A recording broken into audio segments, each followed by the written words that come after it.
নমস্কার বন্ধুরা, কেমন আছেন? আশা করি প্রত্যেকে খুব ভালো আছেন।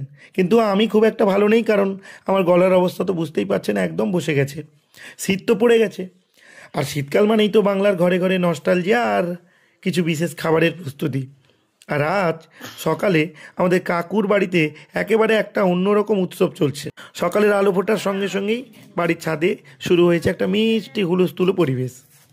চলুন আমিও একবার ছাদে উঠে দেখি কি চলছে।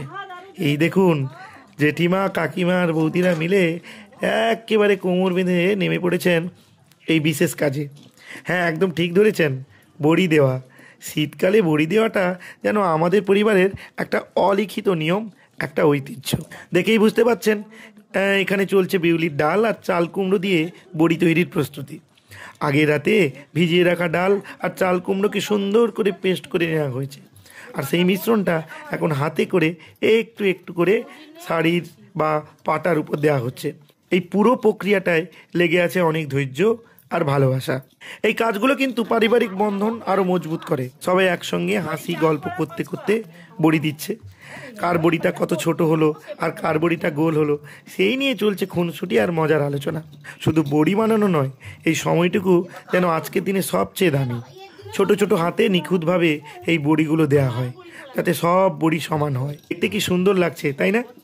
এখন এই বড়িগুলো শুকনোর জন্য অপেক্ষা। যতক্ষণ না এগুলো একদম মুচমুচে হয়ে যাচ্ছে, ততক্ষণ এইভাবে থাকবে কড়া রোদে। দিনের পর দিন ধরে দেওয়া এই রোদেই বড়িগুলো সংরক্ষিত হয় বছরের জন্য। এই চাল কুমড়া আর বিউলির ডালের বড়ি কিন্তু আমাদের বাঙালির রান্নার একটা অবিচ্ছেদ্য অংশ।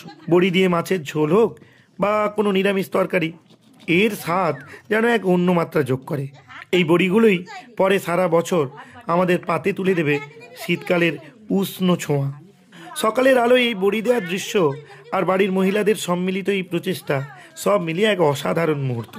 আশা করি আপনাদেরও এই ভিডিওটি ভালো লেগেছে। আপনারাও কি বাড়িতে বড়ি দেন?